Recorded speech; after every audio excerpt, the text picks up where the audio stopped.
Financial intermediation. Intermediation എന്താണ്? It's a process where potential borrower are bought together with potential lender by a third party. ഒരു intermediate, ഒരു third പാർട്ടിയിലൂടെയാണ് എന്ത് ചെയ്യുന്നത് ഈ പ്രോസസ്സുകൾ നടക്കുന്നത്. ഇപ്പോൾ ബാങ്കിലാണ് ഫിനാൻഷ്യൽ സർവീസസ് പ്രൊവൈഡ് ചെയ്യുന്ന ബാങ്ക് തന്നെ കറക്റ്റ് നോക്കിയാൽ മതി. ബാങ്ക് എന്താ ചെയ്യുന്നത്? ഡെപ്പോസിറ്റ് ആക്സെപ്റ്റ് ചെയ്യുന്നു, എന്നിട്ട് എന്ത് ചെയ്യുന്നു? ബോറോവും ചെയ്യുന്നുണ്ട്. അപ്പോ financial intermediate best example bank വെച്ചിട്ട് തന്നെ കണക്ട് ചെയ്യാം. ഓക്കെ, ദെൻ ബാങ്കിന്റെ ബിൽഡിംഗ് സൊസൈറ്റി ഓൾറെഡി പറഞ്ഞല്ലേ. ഫിനാൻസ് കമ്പനീസ്, അതായത് നമ്മുടെ ഫാക്ടറിങ് കമ്പനീസ് ഒക്കെ അതിൽ വരും. Leasing companies, pension funds, insurance companies, ഇതൊക്കെയാണ് ഇതിൽ വരാം. ഓക്കെ, ഇവരുടെ റോള് എന്തൊക്കെ റോളുകളാണ് ചെയ്യുന്നത്? ബാങ്ക് വെച്ചിട്ട് കണക്ട് ചെയ്താൽ പോരെ? നമുക്ക് ഏറ്റവും കണക്ട് ചെയ്യാൻ പറ്റുന്ന ബാങ്ക് അല്ലേ. ഒന്ന്, റിസ്ക് റിഡക്ഷൻ.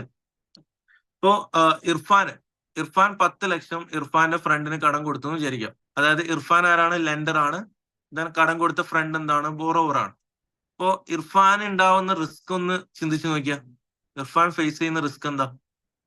അവൻ മുങ്ങിക്കഴിഞ്ഞാൽ 10 ലക്ഷം പോയില്ലേ? നേരെ മറിച്ച് ഇർഫാൻ ഈ പറഞ്ഞിരിക്കുന്ന 10 ലക്ഷം എന്ത് ചെയ്തു? എന്താണ്? ബാങ്കിലേക്കാണ് കൊടുത്തതെന്ന് വിചാരിക്കാം. ബാങ്കിൽ ഏതെങ്കിലും ഒരാൾ ബോറോ ചെയ്തിട്ട് നാട് വിട്ടെന്ന് വിചാരിക്കാം. അത് ഇർഫാൻ അത്രത്തോളം എഫക്ട് ചെയ്യുമോ? അപ്പൊ നേരെ പേഴ്സൺ ടു പേഴ്സൺ ആണ് ഈ ഡീല് നടക്കുന്നെങ്കിലോ? മറ്റൊരാള് ഡയറക്റ്റ്ലി എന്ത് ചെയ്യുക? ക്യാഷ് കൊടുത്തിട്ട് എന്ത് ചെയ്യുക? അങ്ങോട്ടും ഇങ്ങോട്ടും ബോറോവർ ലെൻഡർ ഉണ്ടാവുന്ന ആ റിസ്ക് ഇവിടെ ഉണ്ടാവില്ല. കാരണം എന്താ? ഇവിടെ ഒരുപാട് ഡെപ്പോസിറ്റ്സും ഒരുപാട് ബോറോയിങ്സും ആണ് നടക്കുന്നത്. അതുകൊണ്ട് ഒരാൾ എന്ത് ചെയ്യുക? ബോറോ ചെയ്തിട്ട് എന്തെങ്കിലും ചീറ്റ് ചെയ്യപ്പെട്ട് കഴിഞ്ഞാൽ അതൊരിക്കലും ലെൻഡ് ചെയ്ത ആൾക്കാർക്ക് എഫക്ട് ചെയ്യുന്നില്ല വലുതായിട്ട്. അതാണ് റിസ്ക് റിഡക്ഷൻ കൊണ്ട് ഉദ്ദേശിക്കുന്നത്. ഇപ്പൊ പേഴ്സൺ ടു പേഴ്സൺ ഒരാൾ ബോറോ ചെയ്യുന്നു, മറ്റൊരാൾ എന്ത് ചെയ്യുന്നു? ലെൻഡ് ചെയ്യുന്നു. അപ്പൊ ബോറോ ചെയ്ത ആൾ എന്ത് ചെയ്യുക? ഡയറക്ട്ലി ആ റിസ്ക് ആണ് ലെൻഡറിലേക്ക് വരുന്നുണ്ടാവുക.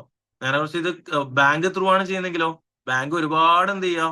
സേവിങ്സ് ആക്സെപ്റ്റ് ചെയ്തിട്ട് ഒരുപാട് ആൾക്കാരാണ് ബോറോ ചെയ്യുന്നത്. അപ്പോൾ ബോറോ ചെയ്ത് ഏതെങ്കിലും ഒരു പേഴ്സൺ എന്ത് ചെയ്യുക?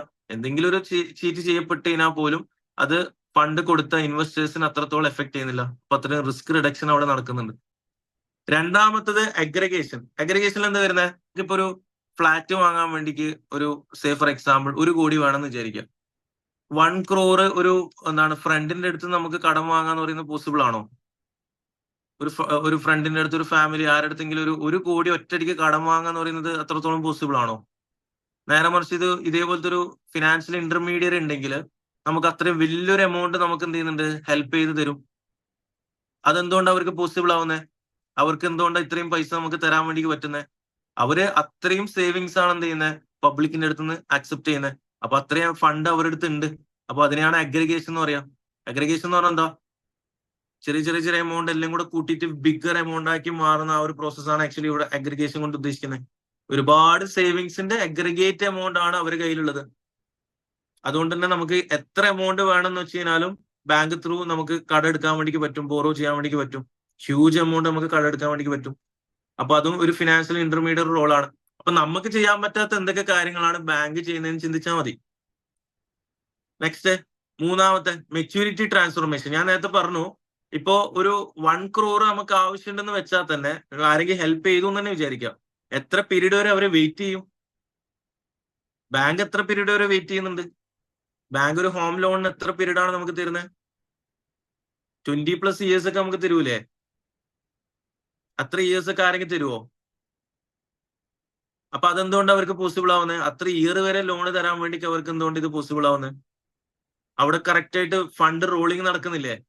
അതായത് ഇപ്പൊ സേവിങ്സ്, കുറച്ച് ആൾക്കാരുടെ സേവിങ്സ് അവിടെ ഉണ്ട്. അതെന്ത് ചെയ്യാ? അത് വിഡ്രോ ചെയ്ത അടുത്ത ആൾക്കാർ അടുത്ത സേവിങ്സ് ആയിട്ട് വരും. അപ്പൊ അവർക്ക് ഫണ്ട് റോളിങ് അവിടെ കറക്റ്റ് ആയിട്ട് നടക്കും. അപ്പൊ മെച്യൂരിറ്റി ട്രാൻസ്ഫോർമേഷൻ ഈസിലി അവർക്ക് പറ്റും.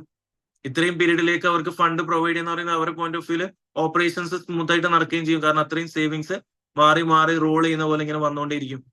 അപ്പൊ മെച്യൂരിറ്റി ട്രാൻസ്ഫോർമേഷൻ അവിടെ പോസിബിൾ ആയി.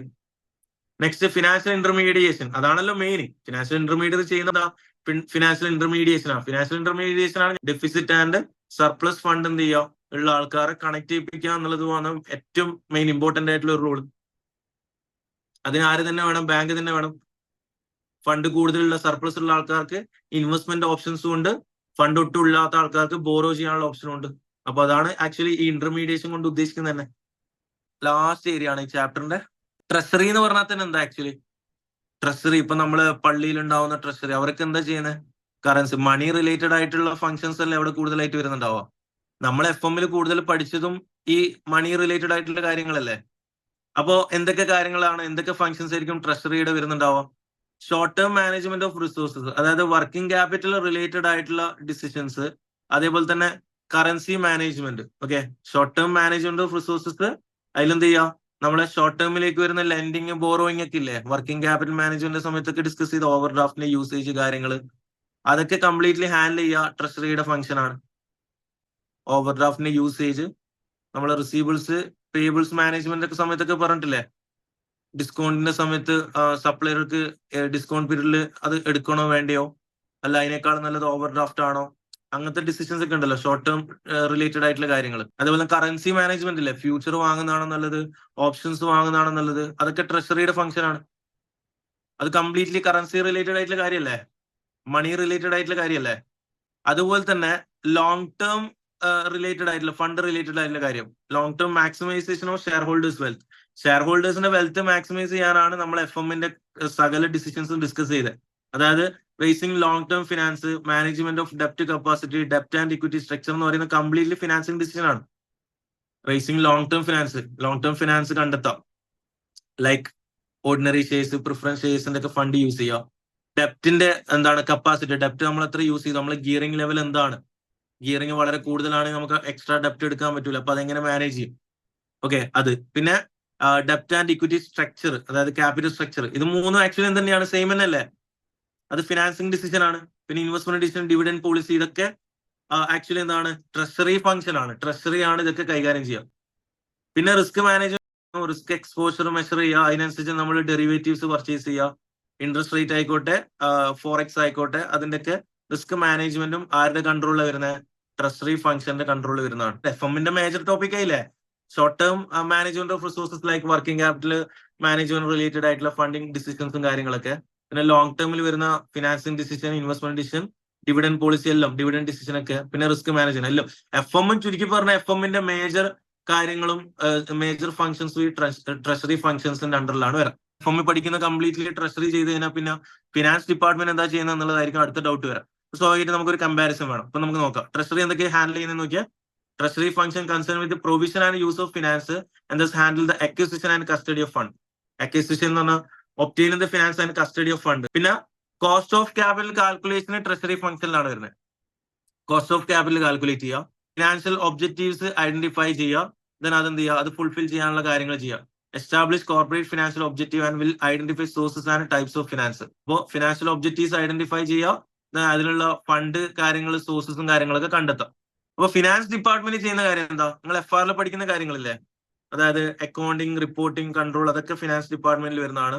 പിന്നെ അതേപോലെ തന്നെ ക്യാഷ് ഫ്ലോ കാൽക്കുലേഷൻ അല്ലേ, NPVക്ക് വേണ്ടിക്ക് ക്യാഷ് ഫ്ലോ കാൽക്കുലേറ്റ് ചെയ്യുന്നില്ലേ, ഫിനാൻസ് ഡിപ്പാർട്ട്മെന്റിന്റെ ഡ്യൂട്ടിയാണ്. ഓക്കെ, അതേപോലെ തന്നെ ബഡ്ജറ്റ് PM-ലൊക്കെ പഠിച്ച അല്ലെങ്കിൽ F2-ലൊക്കെ പഠിച്ച ബഡ്ജറ്റ് പ്രിപ്പറേഷൻ ഉണ്ടല്ലോ, production budget, sales budget, raw material usage, raw material purchase budget, അങ്ങനെ കുറെ ബഡ്ജറ്റുകളൊക്കെ ഇല്ലേ, അതൊക്കെ ആരുടെ കൺട്രോളാണ്, ആരുടെ റെസ്പോൺസിബിലിറ്റി ആണ്. അപ്പൊ ചുരുക്കി പറഞ്ഞു കഴിഞ്ഞാല് ട്രഷറിയുടെ ഫംഗ്ഷനും FM പേപ്പറിലുണ്ട്, ഫിനാൻസ് ഫംഗ്ഷനും FM പേപ്പറിൽ വരുന്നുണ്ട്. NPV കാൽക്കുലേഷന് വേണ്ടിക്കുള്ള cash flow calculations, cash flow ആയിട്ട് ബന്ധപ്പെട്ടിട്ടുള്ള ഐഡിയാസ് ഒക്കെ ഏത് ഡിപ്പാർട്ട്മെന്റിനെ അറിയാൻ പറ്റുക, അതായത് എത്രയായിരിക്കും റവന്യൂ, എത്രയായിരിക്കും വേരിയബിൾ കോസ്റ്റ്, എത്രയായിരിക്കും ഫിക്സഡ് കോസ്റ്റ് എന്നൊക്കെ പ്രെഡിക്റ്റ് ചെയ്യാനുള്ള നോളജ് ആയിരിക്കും കൂടുതൽ കിട്ടുക, ഫിനാൻസ് ഡിപ്പാർട്ട്മെന്റിനായിരിക്കും. കാരണം അവരാണല്ലോ ഓൾറെഡി അക്കൗണ്ട്സിന് പ്രിപ്പയർ ചെയ്യുന്നത്, ശരിയല്ലേ.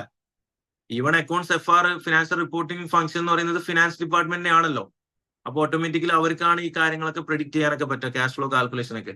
അതുപോലെ ബഡ്ജറ്റ് പ്രിപ്പറേഷനും ഫിനാൻസ് റിലേറ്റഡ് ആയിട്ടുള്ള കാര്യമാണ്. കാരണം അക്കൗണ്ട്സ് പ്രിപ്പയർ ചെയ്യുന്നവർക്ക് തന്നെയാണ് എന്തും എസ്റ്റിമേറ്റ് ചെയ്യാൻ വേണ്ടി പറ്റുക, ബഡ്ജറ്റ് പ്രിപ്പറേഷൻ കാര്യങ്ങളൊക്കെ അവർക്ക് തന്നെയാണ് പറ്റുക. അപ്പൊ അതൊക്കെ ഫിനാൻസ് ഡിപ്പാർട്ട്മെന്റ് ചെയ്യുന്ന ഡ്യൂട്ടിയാണ്.